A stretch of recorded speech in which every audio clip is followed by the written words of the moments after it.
किसी घने जंगल के बीच एक बहुत पहुँचे हुए तपस्वी महात्मा रहते थे। उनकी छोटी सी कुटिया में एक दिन एक चूहा न जाने कहाँ से आ गया और वहीं रहने लगा। अब महात्मा जी तो महात्मा जी ही ठहरे। वे उस छोटे से उत्पाती जीव को वहाँ से भगाने की बजाय उन पर स्नेह दिखाने लगे। नतीजा ये हुआ कि चूहा, जो शुरू में उनसे डरता था, वह धीरे धीरे उनके नज़दीक आने लगा और एक दिन तो उसने बिल्कुल भी डरना छोड़ दिया। अब तो वह जब चाहता तब उनकी गोद में चढ़ जाता या जब चाहे उनके कंधे पर जाकर बैठ जाता। महात्मा जी चूहे की हरकतें देख देख कर हंसते रहते। महात्मा जी बड़े पहुँचे हुए तपस्वी और योगी थे। धीरे धीरे अपने योग बल से वे उस चूहों के मनोभावों को पढ़कर उससे बात करने में सक्षम हो गए। एक बार उस चूहे के मन में बलवान बनने की लालसा उत्पन्न हुई और वह बोला, महाराज, चूहे के जीवन भी कोई जीवन है। हर वक्त डर के साए में जीना पड़ता है। बिल्ली चूहों को कभी भी झपटा मार कर दबोच लेती है और मार कर खा जाती है। चूहे से कोई नहीं डरता। महात्मा जी बोले, तो तू क्या चाहता है? चूहा बोला, महाराज, कोई ऐसा उपाय करें जिससे मैं बिल्ली बन जाऊं। बिल्ली बनकर क्या करेगा? महात्मा जी ने पूछा। बिल्ली बनकर मुझे डर कर जीना नहीं पड़ेगा। फिर मैं बिल्लियों से लड़ूंगा और उनके द्वारा चूहों पर किए जा रहे अत्याचार का बदला लूंगा। चूहे ने जवाब दिया, महात्मा जी के पास तपोबल द्वारा अर्जित की हुई ऐसी शक्ति थी जिससे वे किसी जीव को दूसरे जीव में बदल सकते थे।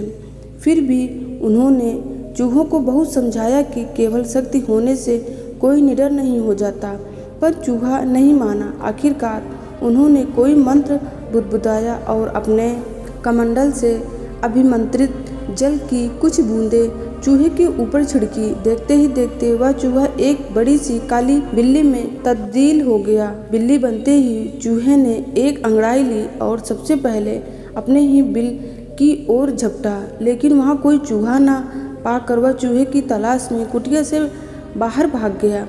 बिल्ली बनते ही वह बिल्लियों से बदले की बात भूल गया। अब वह हर वक्त चूहे की तलाश में घूमता रहता। जहाँ भी कोई चूहा दिखता वह झपटा मार कर पकड़कर उसको खा जाता और फिर अन्य चूहों की तलाश में निकल पड़ता। उसके दिन मज़े में बीत रहे थे। फिर एक दिन उसकी मुलाकात कुछ कुत्तों से हो गई। उस दिन महात्मा जी ने देखा कि बिल्ली कुटिया की छत पर बैठी रो रही है।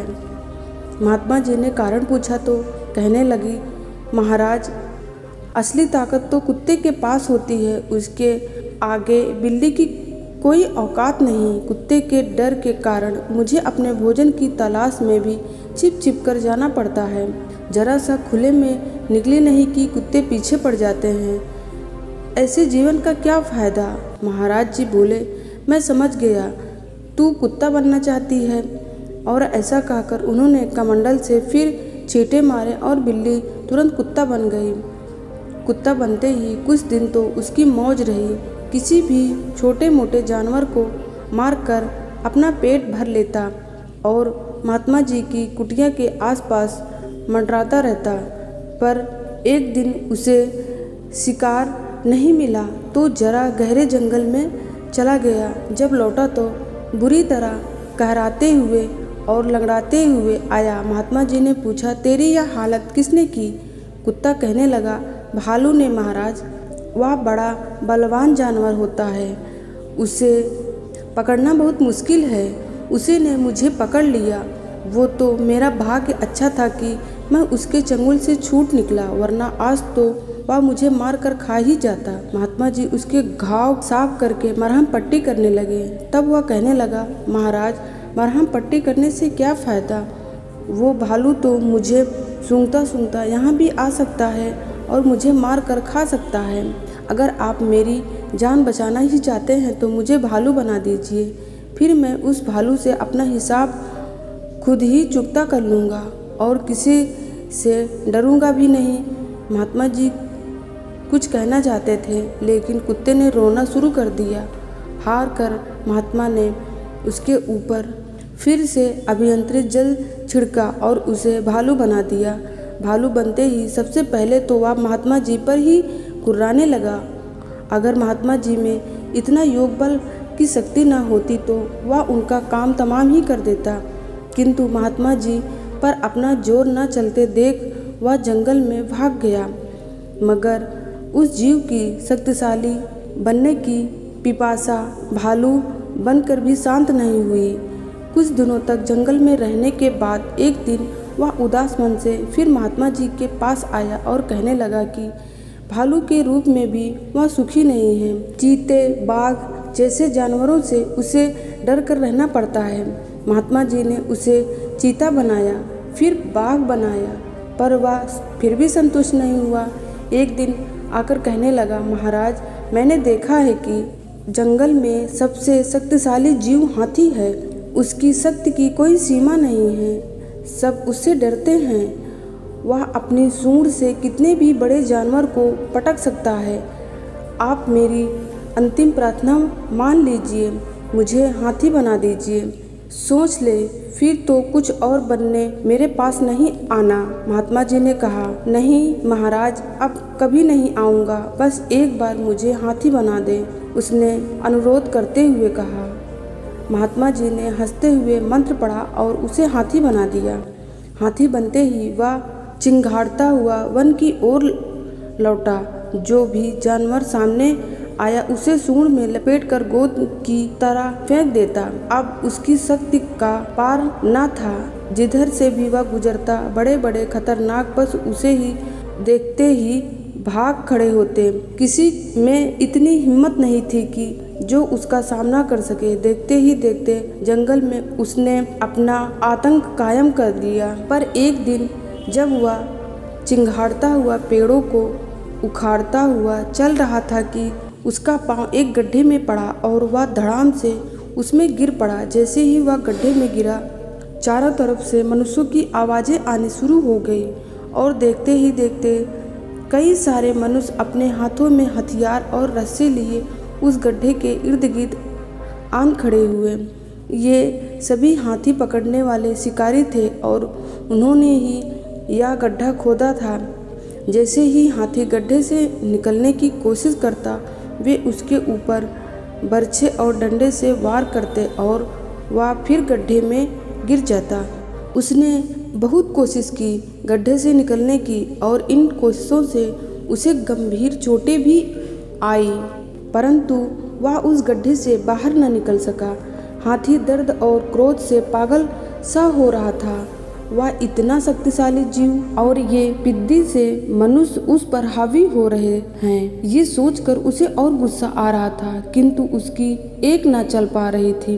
अंत में जब वह थक कर निढाल हो गया, तब शिकारियों ने गड्ढे की एक तरफ की दीवार को तोड़कर ढालू बनाया और फिर उसके पांव अच्छी तरह से रस्से में बांधकर उसे जबरदस्ती खड़ा करके मारते हुए गड्ढे से बाहर ले गए। शिकारी उसे शहर ले जाना चाहते थे, परंतु वह इतना थका हुआ और घायल था कि चल ही नहीं पा रहा था। इसलिए वह थोड़ी दूर चलने के बाद निढाल होकर गिर पड़ा। उधर शाम भी ढलने लगी थी, इसलिए शिकारियों ने उसके पाँव में बंधे रस्से को एक मजबूत वट वृक्ष से जकड़ दिया ताकि होश में आने पर वह भाग ना सके, और दूसरे दिन उसे ले जाने का विचार करके चले गए। हाथी को जब होश आया तब रात बहुत गहरी हो चुकी थी। भूख और पीड़ा उसकी सहन शक्ति से बाहर हो रही थी। वह पड़ा पड़ा सोच रहा था कि अगर मुझे ज्ञान होता कि हाथी से शक्तिशाली जीव शिकारी होता है तो मैं शिकारी बनता, हाथी क्यों बनता। काश इस समय महात्मा जी को मेरी अवस्था का ज्ञान हो जाता तो वे अवश्य मेरी मदद करते। वह इन्हीं विचारों में मग्न था कि सहसा उसे आभास हुआ कि उसके पिछले पैरों में खुजली सी हो रही है। अचानक उसे लगा कि खुजली उसके पैरों में एक स्थान से दूसरे स्थान को रेंग रही है।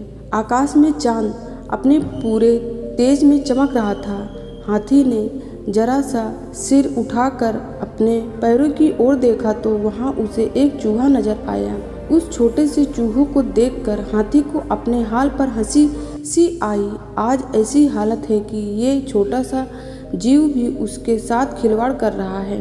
उसने एक बार फिर चूहे की ओर देखा। क्या देखता है कि चूहा उसके पाँव में बंधी रस्सी को बैठा बैठा कुतर रहा था। वह सांस रोके वैसा ही लेटा रहा। कुछ देर बाद उसे एहसास हुआ कि पाँव का बंधन कुछ ढीला सा हो गया। चूहा रस्सी काट चुका था। उसने पैर को हिलाया तो रस्सी अलग जा गिरी और पैर के हिलते ही चूहा 9-2-11 हो गया। अब वह आज़ाद हो चुका था। उसने कृतज्ञता ज्ञापित करने के लिए चूहों को चारों ओर देखा, मगर वह न जाने कौन से बिल में लापता हो चुका था। किंतु चूहों को खोजने का उसके पास वक्त नहीं था। शिकारियों के पैरों की आवाज़ पड़ने लगी थी और शिकारी आते ही होंगे, यह सोचकर वह तुरंत वहाँ से चल पड़ा।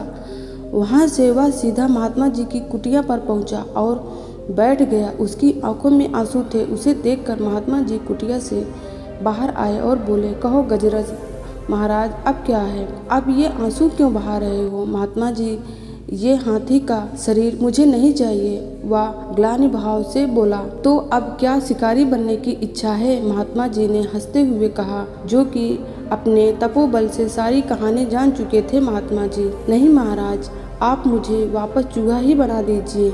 उसने विनम्रतापूर्वक कहा, क्या इतने शक्तिशाली हाथी का रूप छोड़कर तुम चूहा बनना चाहते हो? महात्मा जी ने आश्चर्य प्रकट करते हुए कहा, हाँ महाराज, मुझे ऐसी विध्वंस करने वाली शक्ति नहीं चाहिए। मुझे ऐसी शक्ति चाहिए जिससे औरों के बंधन काट सकूं। महात्मा जी ने हंसते हंसते फिर उसके ऊपर जल छिड़का।